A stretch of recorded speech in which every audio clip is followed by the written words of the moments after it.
Another Eurozone country might need a financial bailout soon. Italy, which is the third largest economy that uses the euro currency, has started plunging in the same direction as Greece and Ireland. It comes as fresh protests sweep across Europe, with people angry at facing tough cuts to pay for it all.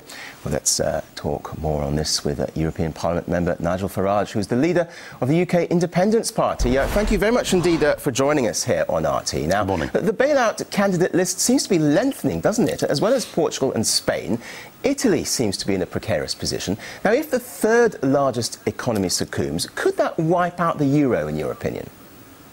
Well, of course it could, yes. I mean, Spain's a big economy, Italy's even bigger. I mean, what we have here is we have the bond markets sending us warning signals. I mean, think of them as the canary in the mine shaft, if you like.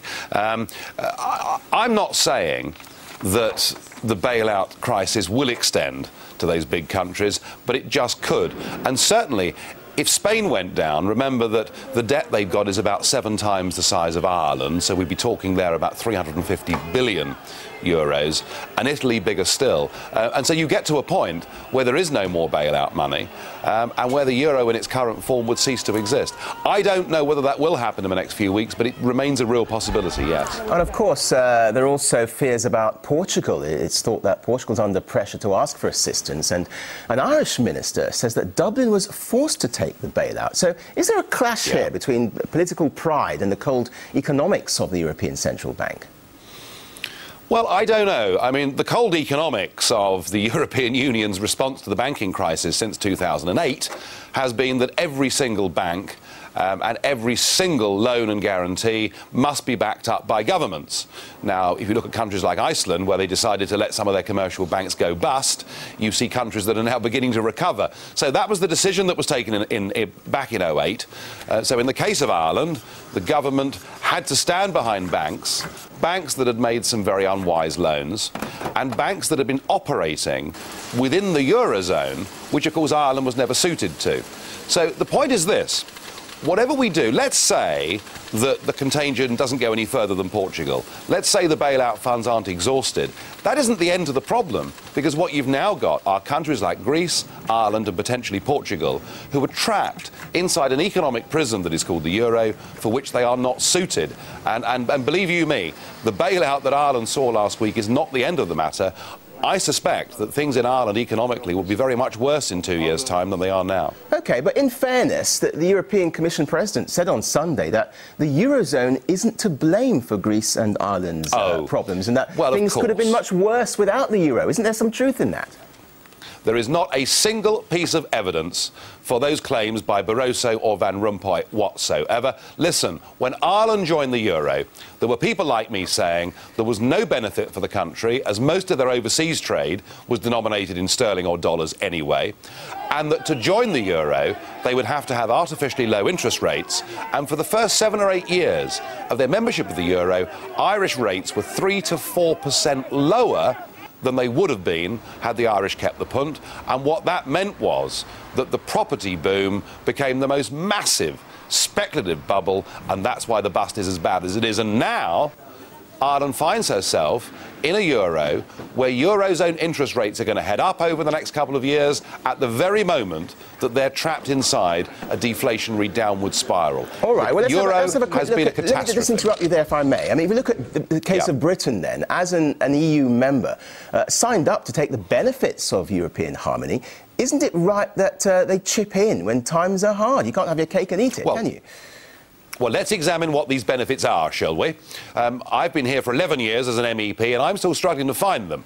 Because if what we're talking about is free trade, is the ability of companies to buy and sell goods from our next-door neighbouring countries, look, the Swiss do that without being EU members. The Norwegians do that without being EU members. So if what the United Kingdom wants is free trade, she can have that without being part of a club that makes 3,000 new rules for us every year and costs us a membership fee of nearly £50 million a day.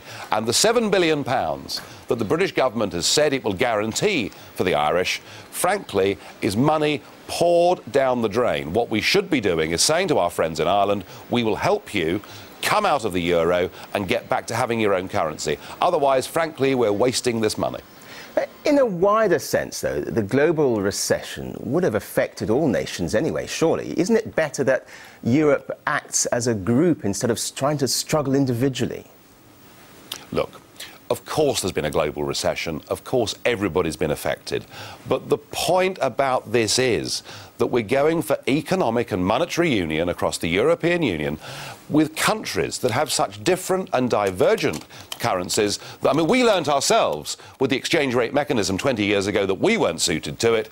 Sadly, for the Greeks, the Irish, and probably soon the Portuguese, they're having to learn the hard way. And what you need in a recession and what you need in a global economy, which we're now living in, is you need flexibility and adaptability. And when you join the euro, you give away control over interest rates, and now that they've been bailed out, they've given away the ability to decide their own budgets. Greece and Ireland have now become protectorates of the European Union. They've lost their democracy, they've lost their self-government, and I'm deeply fearful. I mean, I do feel that extreme political groups, even violent political groups, will now be on the rise, because if people feel they can't alter their own destiny by voting, what are they left with? Let's turn to Germany then. And German taxpayers seem to be bearing quite a lot of the burden for all these bailouts. How long do you think it will be before the Germans become angry enough to stop paying out for other countries' failures? You mentioned anger there. Yeah, well, I'm married to a German, and she'll tell you that they've paid a very big bill since 1990 to reintegrate Eastern Germany back into Western Germany. They're now being asked to pay a bill many times the size of that to bail out countries like Greece and Ireland and Portugal and who knows who else. There is no question that had the German people been asked, did they want to give up the Deutschmark and take the euro, there would have been an overwhelming no.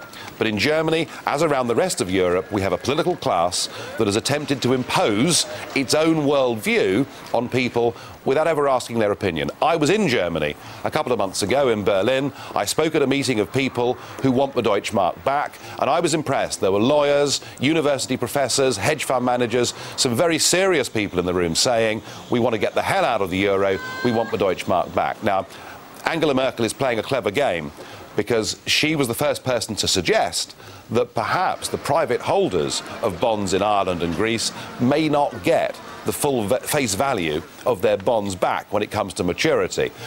That sends a message that maybe it won't just be German taxpayers that have to bail things out, and that's why she did it. I mean, frankly, if Germany said, we've had enough of this, that would be the end of the euro. I don't think we've reached that moment politically yet. I think it's more likely that Greece and Ireland will be ejected, but don't expect the Germans to bankroll the EU forever. They simply won't do it. You say ejected there. Do you think any country would voluntarily leave the euro and to have their currency devalued?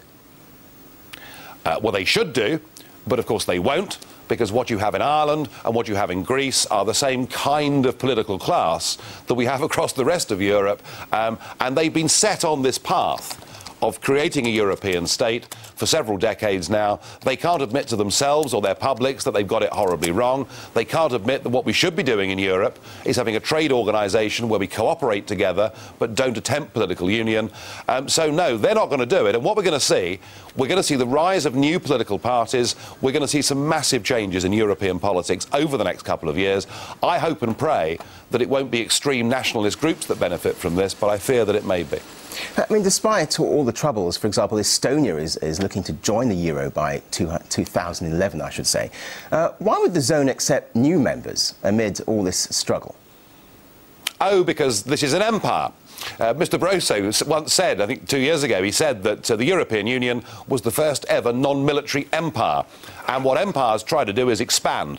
So they'll have Estonia into the euro, and they'll try and make Croatia join the European Union next year or the year after.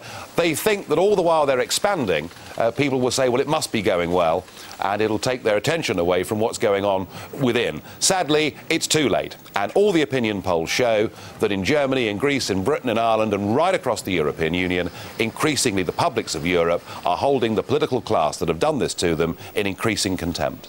OK, we'll have to leave it there. Nigel Farage, thank you very much indeed for your forthright views here live on RT.